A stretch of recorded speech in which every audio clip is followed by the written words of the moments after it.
Sarah Chauncey is a woman who's been through the gamut of mental health professionals.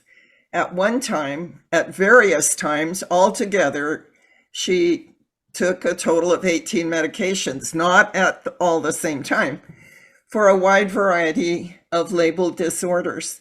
She finally took her mental health and physical health back into her own hands, determined to rewire her brain for peace rather than anxiety. And she wanted to do it naturally without medication and found a deeper inner peace than she could have ever imagined. In Substack, she's written The Counterintuitive Guide to Life to share her strategies with others. Congratulations, Sarah, for your publication in Substack and also for the success of your article in Authority magazine titled 5 Effective Strategies for Mental Well-Being. Maybe some of our listeners are as behind the times as I am, but tell us, what is Substack? Substack is a platform like Medium, but it's designed for newsletters. And I find it with my brain much easier than other newsletter platforms because all you do is type and send. And so I have about 350,000 words of notes that I took over the course of 7 years. And I found Substack to be right now the best way to share the information with people. Your notes, were they more like a journal or just a document of what was going Every on? day it was just documents of what was going on, what insights came up in meditation. I listened to a lot of different people like Eckhart Tolle or Marshall Rosenberg, and I made notes on how that related to me. That's And awesome. I looked back today at some of my notes from 2012 and I was like, wow, because I'm not where I was back then. It's like, I had some really great insights. Well, it's pretty good to acknowledge when we're not where we used to be, isn't it? Well, coming back into the world is a whole other thing. But when I was able to be completely and deeply in solitude, it Hmm. all came up. How are you using Substack to build the platform for your message? So people in the publishing industry, I mean, I'm primarily a writer and I do my best communication through writing. But the publishing industry requires that authors today bring their own audience. We have to prove there's an audience. So Substack is how I am building an audience. So if any of this resonates with you, please come join me. Um, Perfect. some people use Substack to make money. It's possible, but I just want to get the word out there and build more subscribers. Hmm. Sounds great. You mentioned you were determined to unpack how you had been conditioned to be anxious. Not everyone maybe knows what unpack means. So, exactly how did you unpack the conditioning and the stories you told yourself in order to gain more peace? The word unpack for me is it's like a suitcase. I take out each thought and look at it and look at where it came from and whether it was still something I wanted to hold on to or whether it was contributing to my anxiety. The first part and the most difficult part was learning to observe my thoughts because we all, and I was one, we just believe our thoughts. We don't think thoughts are different. And there's Yes. the whole, Descartes thing of I think, therefore I am. So of course our thoughts are who we are. And I would walk around the city kind of tilting my head like a dog. I was trying to catch myself in the act of thinking. And it was difficult. But Yeah. then sometimes when I could meditate or when I was in a very quiet place, then I started to go, oh, that's a thought. And Mhm. so the first step for me was literally just identifying that I was thinking. Yes. Then the second part was looking at, is this thought true? Um, is this something that's making me feel good? Mhm. Uh, I'm So going you to pause here. go layer by layer, first identifying a thought, And then asking yourself, is this thought a true statement? Right. And I have to say that that particular question comes from a woman named Byron Katie, who Yes. has a whole series of things called the work. Her approach is called the work, and that is the first question: is it true? Um, Hmm. so I was doing some of that, but it wasn't always in her exact format. But I do want to give her credit for that question. She's an awesome human being, isn't she? Yes, amazing. How long did it take you to retrain your brain so that you were in a consistently more peaceful state? That's, I want to say I'm not always super zen. It's Okay. like I have, a personality. Yeah. And even today, there was a lot of adrenaline before this interview. So I'm jumping around and dancing, and I recognize that this is not anxiety, it's energy preparing me to be focused. Yes. Uh, so that's the caveat. And then there are two answers. So in terms of how long it took to get where I am, 58 years. um, I've got you. I'm older than you. 58 years and 2 months, almost to the day. But so before all this, I had spent 20 years in psychodynamic therapy. And then I spent these 7 years in particular in really concentrated contemplation. Mhm. Um, I also did a lot of mind body trauma release work. And to wrap it up, oh no, not even to wrap it up, then 20 or 25 sessions of EMDR, which is eye movement desensitization and reprocessing therapy. And I cannot recommend that highly enough.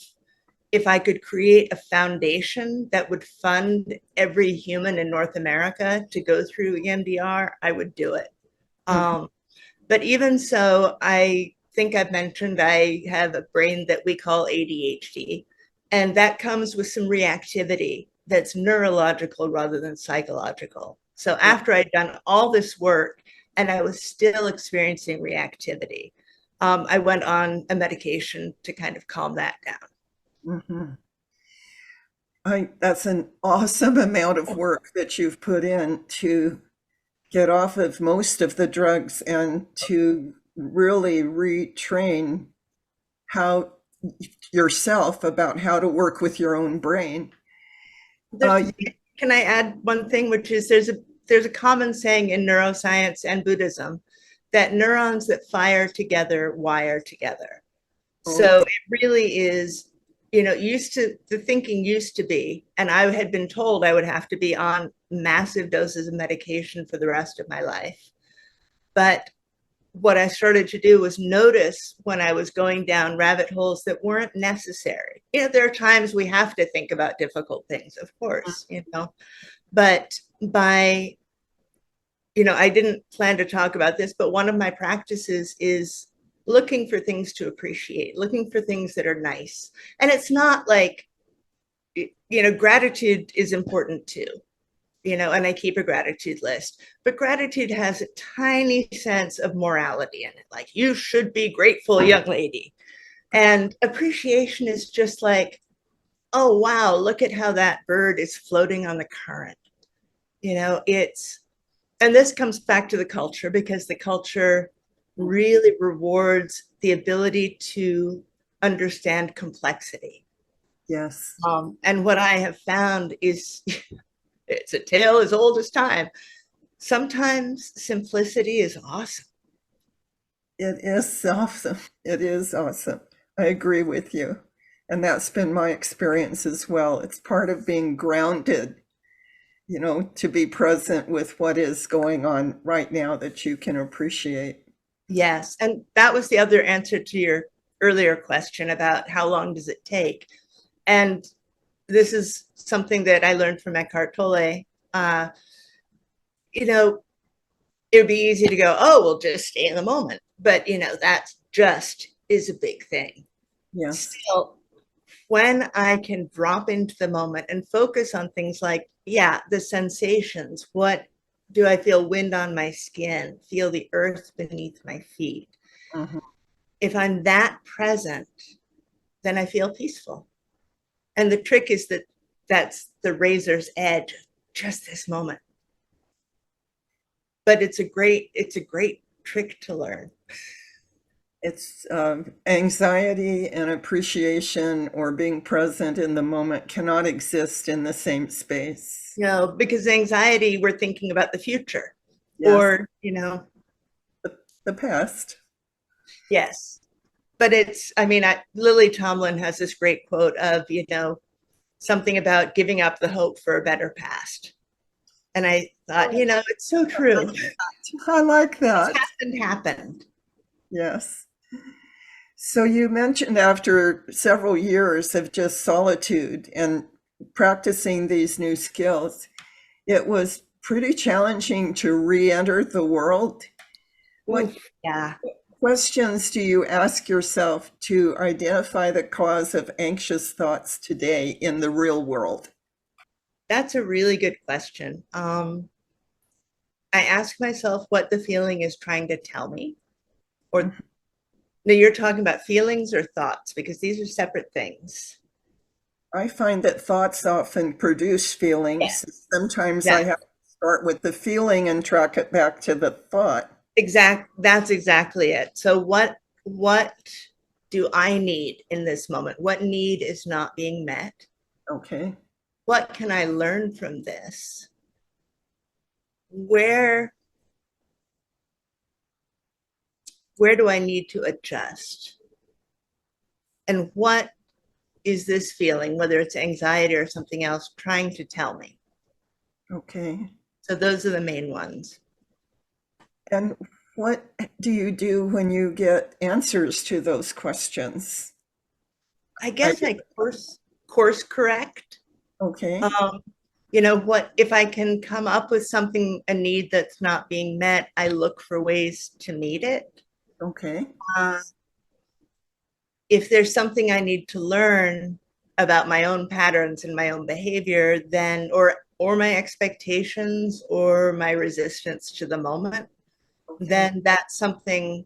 Usually when I can notice that I'm in resistance to something, then I can drop it.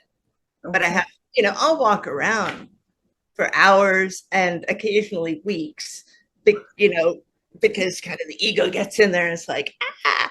And then I'll go, oh, I don't have to be feeling this way. I'm just repeating old patterns.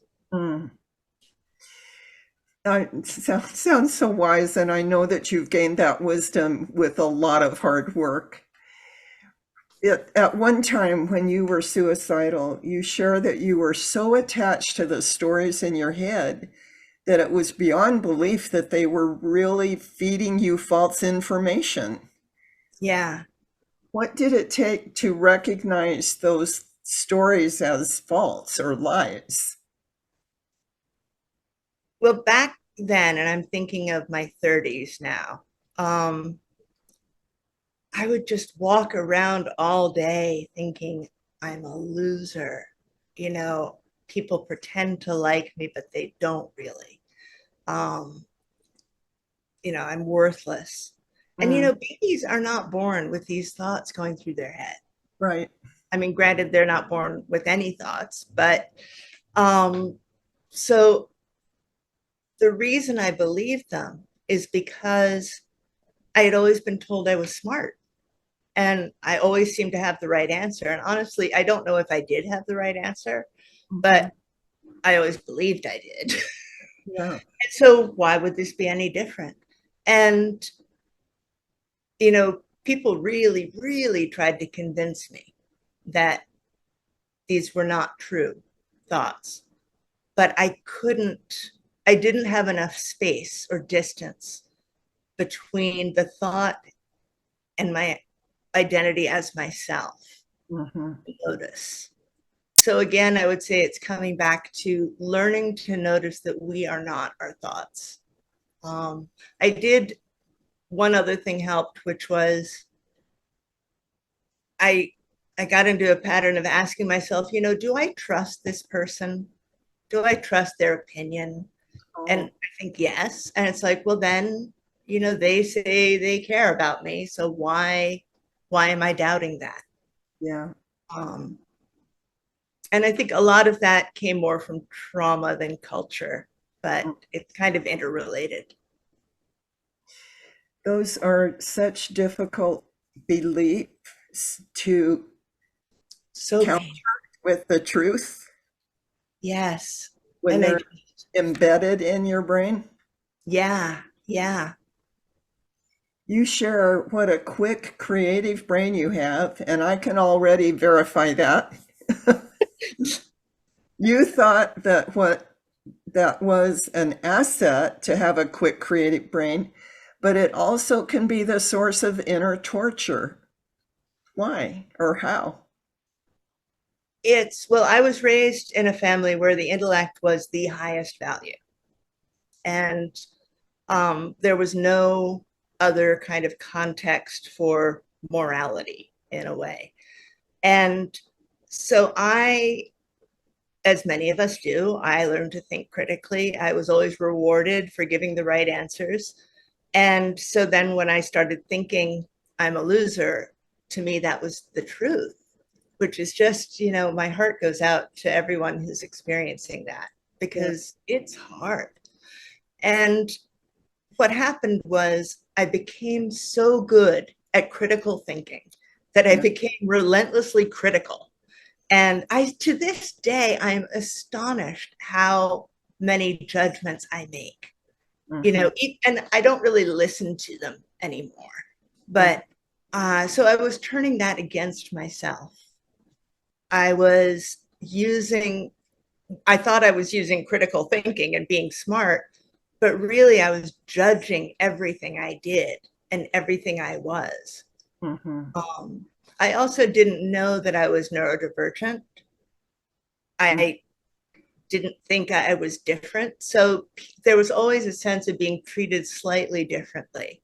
And instead of recognizing that that's because I'm a different type of person, I immediately was like, that's because I'm a loser. Yes. So any difference was ascribed a judgment rather than seeing it as just who you are or as an asset.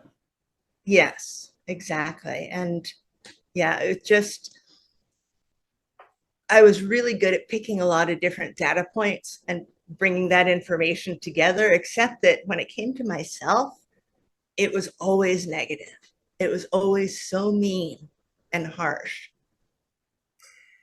I think that's true of a very high percentage of people in our culture. It was certainly true of me. It's been a lifelong journey to catch those thoughts and Yes. stop the judgments and to embrace what is true about me rather than my judgments. You Yeah. mentioned how important it is for you to discharge excess energy by walking. Where do you enjoy walking the most? Oh, I love this question. I live on Vancouver Island, which is the traditional and unceded territory of the Coast Salish people and the Snuneymuxw First Nation. And the Snuneymuxw have been here for 10,000 years or more. And there is a little island across the harbor from where I am called Sesutcheon, which means, I think, preparation for running. I had always thought it was preparation for healing. But historically, the Snuneymuxw would bring people there to train as healers, to train as warriors. It's a sacred piece of land. And I felt that before I ever went over. I mean, or before I ever learned the history of it. And especially around 2012 to 2016, I went over as often as I could. It's a little foot ferry ride away, and I was able to go over. And I felt my anxiety just drain into the earth. And I felt kinship with the trees in a way that I have to say I don't in the same at the same level anymore Yeah, because I had to come back into the world. yeah. But I really the silence and, I mean, the beauty and awe, there's a lot of awe, it stops the mind. And there's a lot of research on the benefits of nature for both creativity and well-being. It cuts through rumination, mostly because when we're so awestruck, it stops the mind. Yes. And I would also, I'd sit and I'd meditate, and I do that still. And that's where I took a lot of notes. So that is my absolute favorite place. And I am really grateful that the Snuneymuxw, still allow people like me to go over there. I would love to visit that place with you someday. I would love that. Someday I might have retreats there. That's my dream. You you use the term fierce presence. Would you define that for us? Yeah, I can't remember whether this is an Eckhart Tolle phrase or if it's something that I adapted from him, but I very often had, let's say, $2 to my name and no idea when any more income was coming in. Fierce presence to me is staying on that razor's edge of the moment and not letting my thoughts move into the future or the past at all. It's focusing completely on sensations in and around my body. And it really is kind of cutting thought off at the knees. And I Yes. want to offer some context here because people who start meditating often say, well, am I supposed to stop my thoughts? And the vast majority of meditation, no. It's about learning to observe your thoughts and see their patterns and how they come and go. I do find, though, when there's extreme pain, it can be really helpful to know how to just stop it in the moment.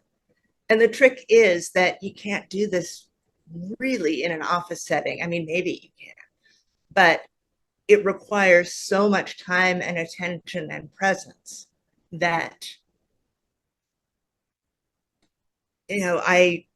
this is part of the cultural thing. Yeah. It's like, I would love for people to learn both if they need it. Yeah. Again, meditation, there's so many different types of meditation. And I think for most people experiencing anxiety, mindfulness meditation is absolutely the way to go. And that is just watching the thoughts. But fierce presence that has really saved me when I just feel like everything is like too much. It's just like, come back to right this second. I love that idea and I love the term. Those of you who are watching this video, you can meet Sarah and glean from her wisdom on Substack. Her writing is titled The Counterintuitive Guide to Life, and I highly recommend you read the entire article on Authority Magazine titled 5 Effective Strategies for Mental Well-Being. It's such an honor to have met you today. I feel such a connection with you. Likewise, and I really appreciate you inviting me to do this. My privilege. Thank you so much, and I hope the rest of your day is everything you want it to be. Thank you, and you as well.